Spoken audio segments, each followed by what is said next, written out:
Harper is an elected prime minister. You don't like that? Fine. Vote someone else into power. We made the treaty not with the prime minister, but with Queen Victoria and King Edward. Much of this idle no more nonsense, and I have to call it nonsense. It is. It's been going on now for almost a month. Trying to find a balance across the whole country is, I won't say it's impossible, but it's certainly extremely difficult. We've allowed these myths of victimhood among Aboriginals to fester.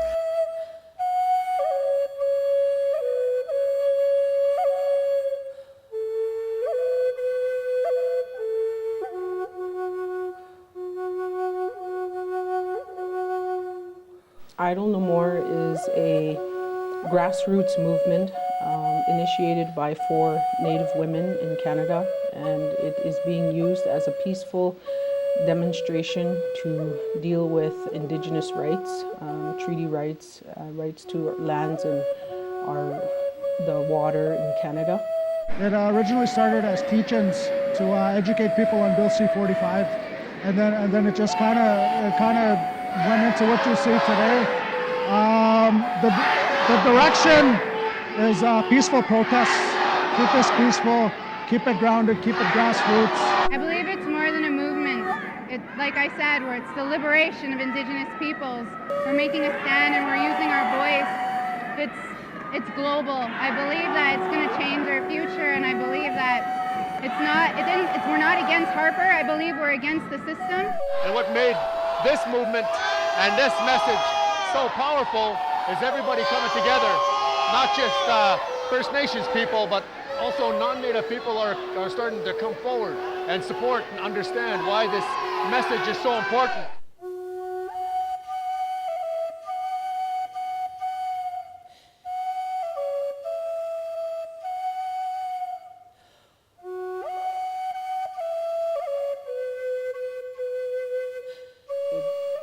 It came about not because of a Bill C-45, but because there's been so much change happening within First Nation communities in regards to treaties.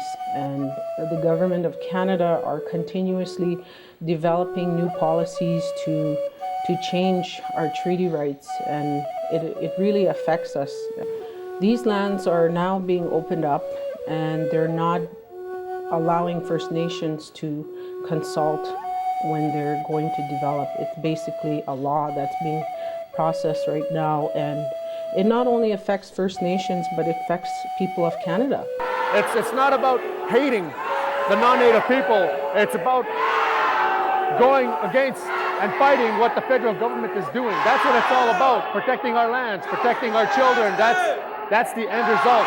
We're tired of the federal government ignoring us. We're tired of these things happening, so our people are starting to come together, and we're going to keep putting this pressure on the federal government until they hear us properly.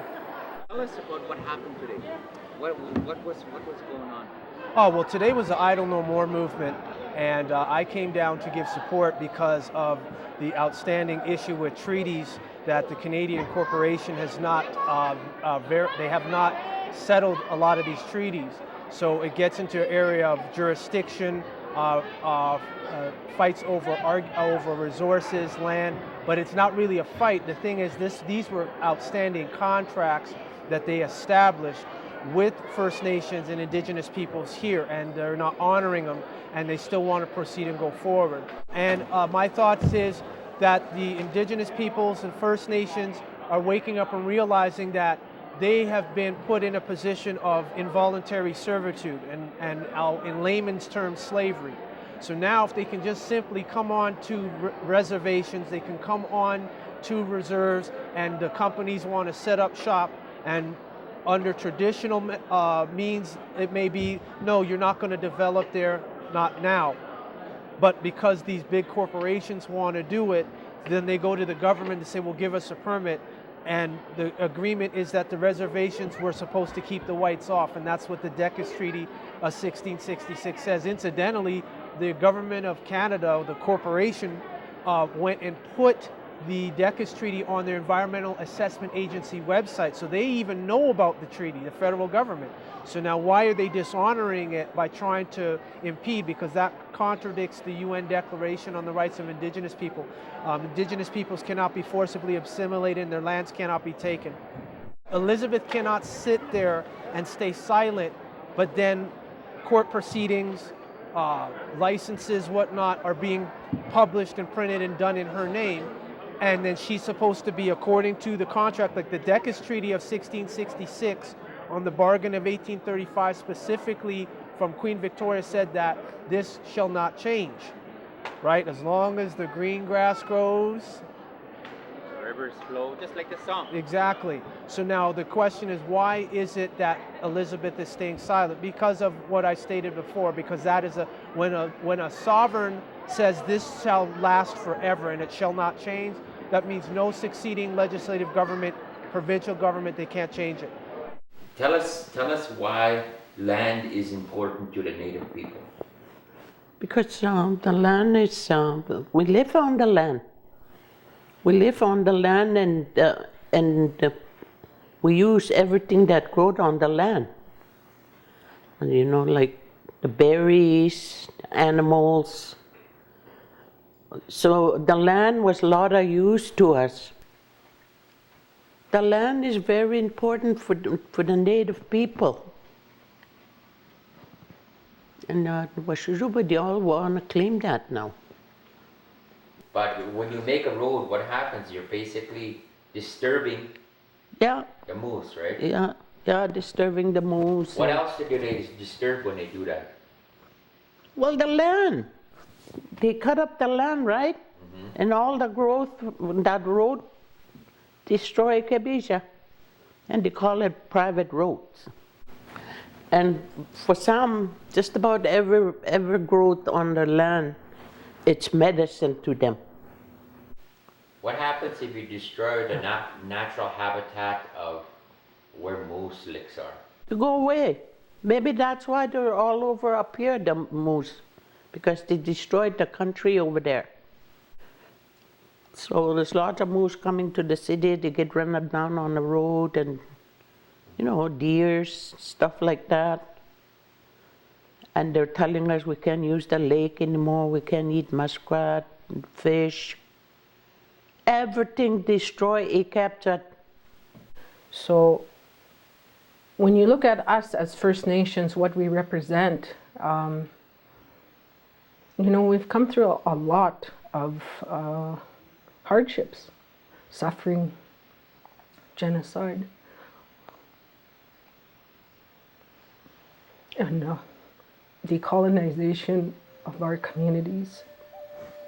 And if it's one thing we learned in educating ourselves, you know, with other countries in the world, you know, there's a culture that was lost, but for us, our culture wasn't lost because we maintained our connection to the land. We maintained our ceremonies, and those are things that were given to us by the Creator. And we know that the land is a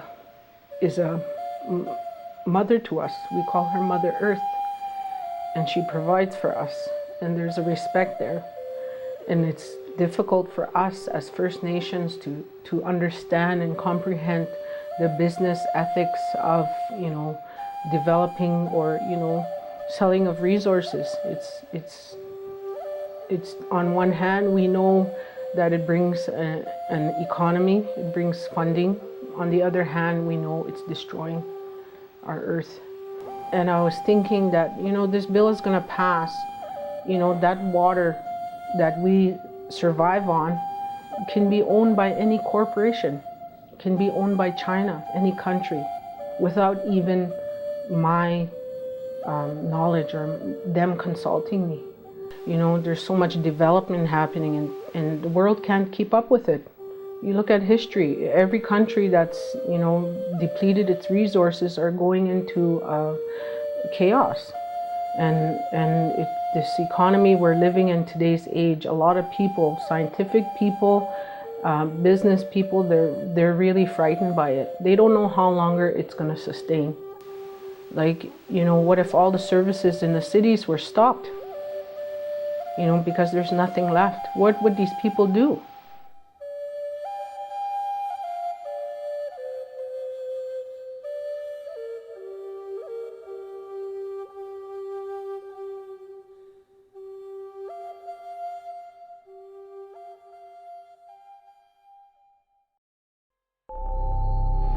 We've asked industry to help us out. And what did they do? They turned the whole system around. C-38, while a couple pages shorter, actually did far more damage to the fabric of environmental laws in Canada. C-38 took an axe to our Fisheries Act, destroying habitat protections, repealed the Environmental Assessment Act, and put in place a substitute piece of legislation that would be an embarrassment to a developing country. We got to start thinking ahead in the future, sticking together. We need each other more than we know. I believe it, for me, it will affect my grandchildren, and I don't want my grandchildren to have to buy back their land, something that belongs to us. So I believe that creating this change, it's going to affect our future generations, and I don't want them to live like that. It's extremely important because this is who we are. You can't live without food, you can't live without water. That's the bottom line. Like you can extract all the oil, the minerals that you want, and have all the money in the world, but when it comes down to it, the two main factors is you need food and you need water. Without water, nothing will survive. They have to compensate and restitute in accord with international law and the Hague Statute on Private International Law and the UN Declaration on the Rights of Indigenous People. If they're not going to honor the treaties, then the ancestors say they have to leave. It's not me saying it, it's the ancestors saying it. Everything is so different nowadays. At least that part is they should leave it alone.